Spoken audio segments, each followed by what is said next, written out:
Yes, that's right. Another PowerBook. This is an interesting machine, and it is what I will call the last of the old world PowerBooks, which is probably something of a misnomer. But this is the model that came out before the G3. This is a PowerBook 3400.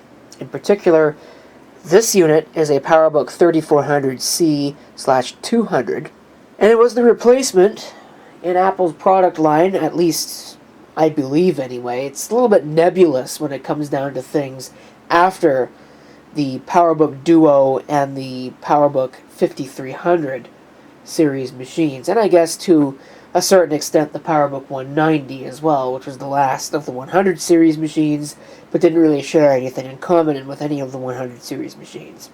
This system is basically what the PowerBook 5300 should have been. It's a slightly different design.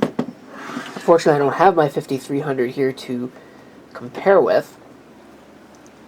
Like I said, it's a slightly different design, but if you've worked on a 5300, it is extremely familiar. You can see here we actually have some audio ports. There is a speaker output and a line input. 2 PC card slots. The PowerBook 3400 was the first PowerBook that was based internally on a PCI architecture. And so, technically speaking, these PCMCIA card slots, two Type 2, one Type 3, these are card bus compatible.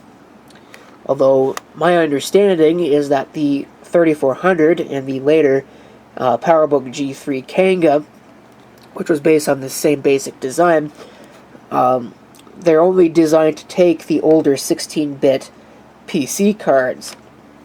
This would also support what's called zoomed video.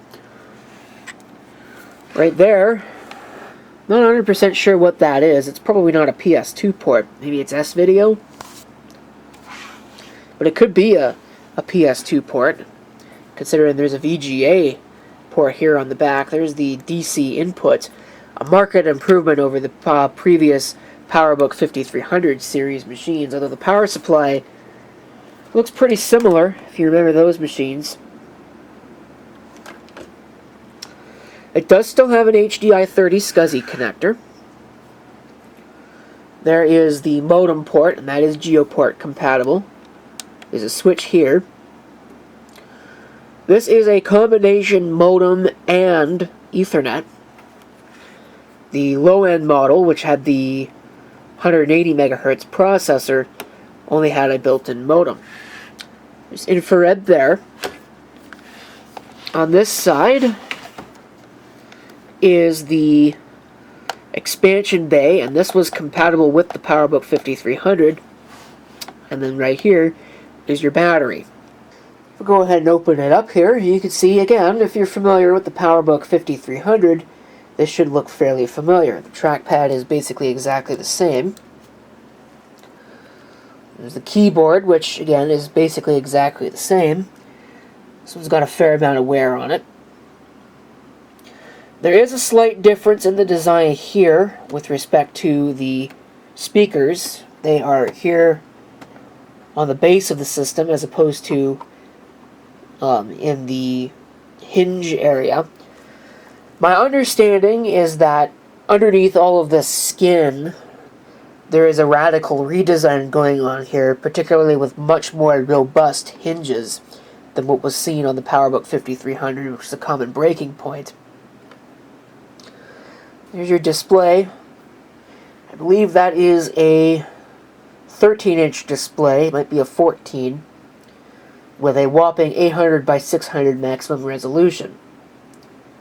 For 1997, which is when this machine was released, that resolution would have probably been getting quite long in the tooth.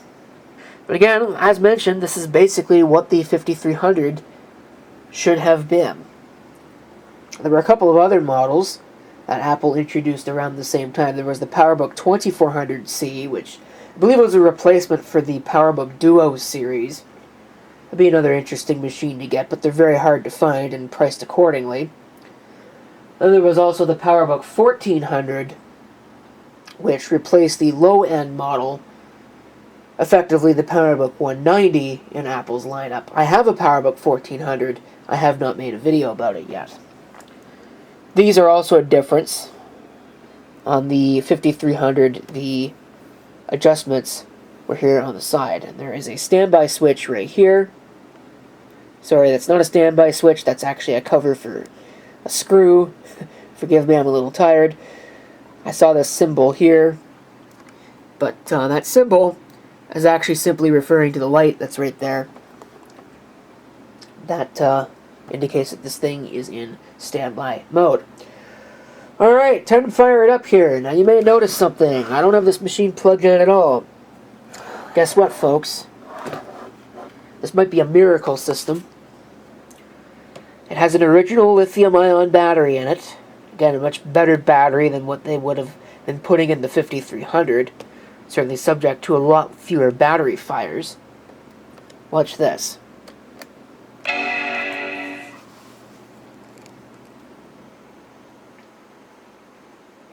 That's right, the battery still holds a charge.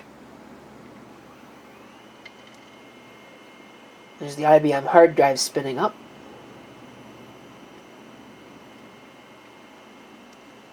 And here it comes.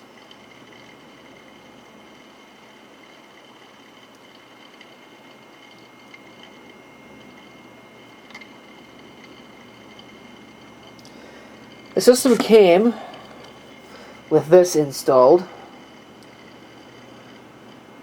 It's a 14.4 modem.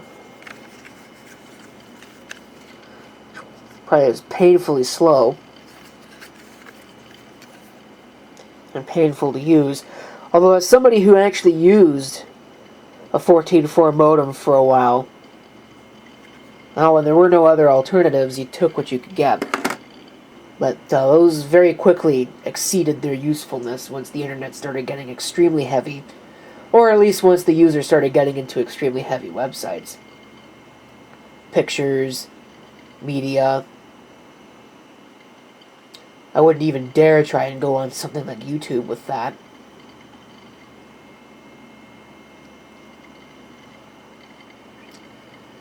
You can see it is running, and there's nothing plugged into the laptop. I'm not sure I'd call the battery perfect. In fact, it's not. I'm not even really sure I'd call the battery useful in this particular day and age. Someone has done something interesting with this, which we'll see here in a second.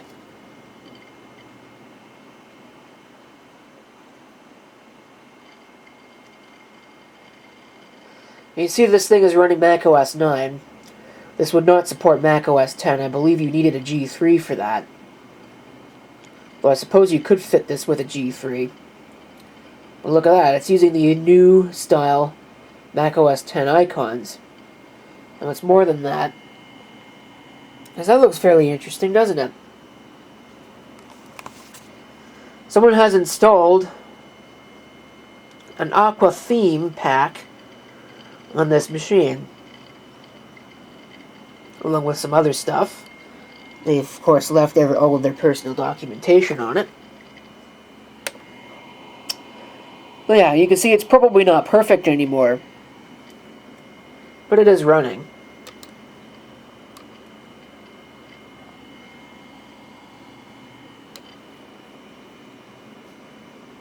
See here, thousands of colors at 800 by 600.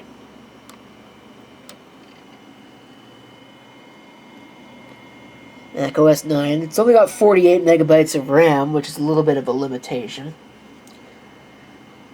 These things, I believe, would have come stock with either 16 or 32. I don't remember exactly. They could take up to 144. So thinking about that, yeah, that would be 16 megabytes on board, plus 128 megabytes on a special DRAM card. Apple really did love their special DRAM cards. So it doesn't take standard memory, so that might be a little bit of a pain to upgrade. I decided to do so.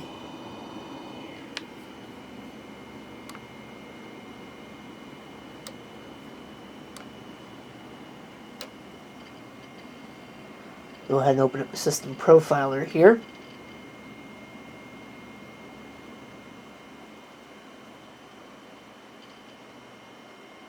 Yeah, I'm kind of surprised that this thing has a good battery. I did get the carrying case with this machine. You can see it right there.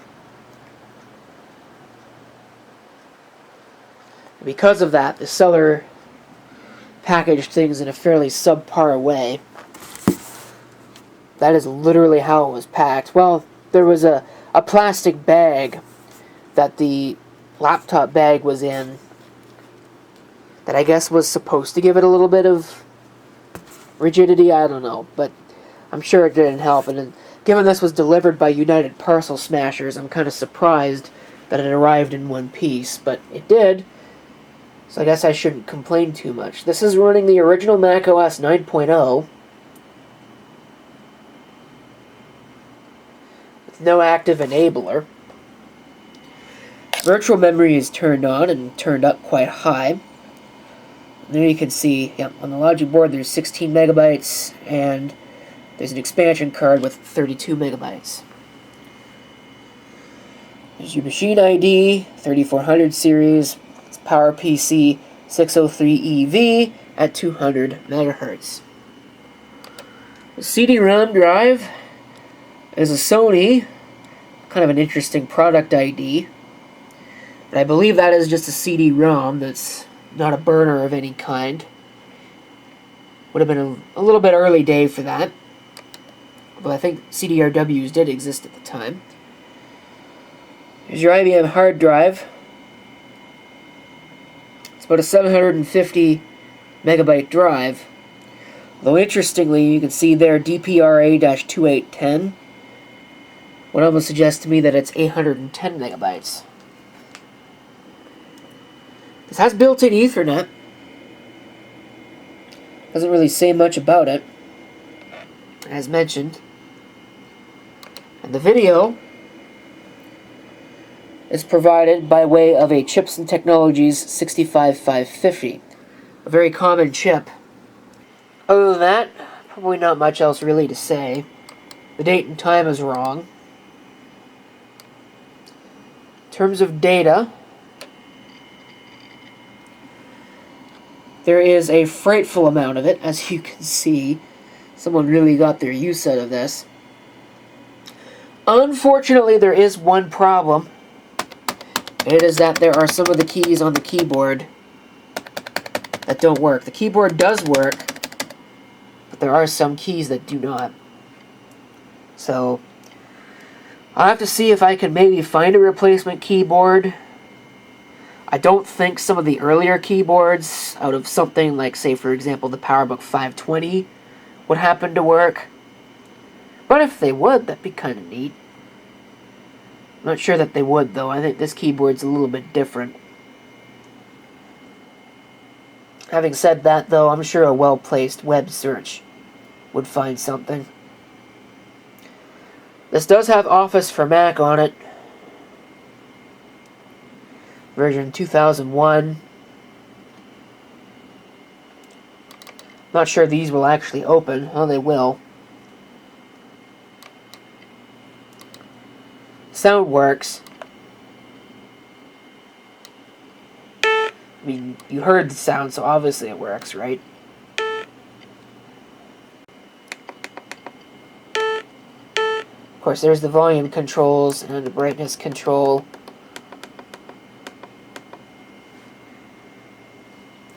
So, you can see there, yeah, it looks like this battery is doing pretty well. Again, I'm kind of surprised at how good it is. It would be kind of interesting to see how long it would run for, but I think this video has run its course. I've discussed this PowerBook 3400 to its death, so you know all about this particular machine. I know that in some other videos I've tried to go in depth with the history and positioning in Apple's product lineup, etc., etc., and it's not really something that I want to get into right now. It is 9 o'clock on a work night. It's been a busy day and a busy week. It's only going to get busier still, so I will leave you with that. Thank you for watching, and if you have any comments, feel free to leave them below. Stay tuned, because at some point I will be reinstalling the operating system on this. It's probably going to get something like macOS 7. Or macOS 7. macOS 8.6.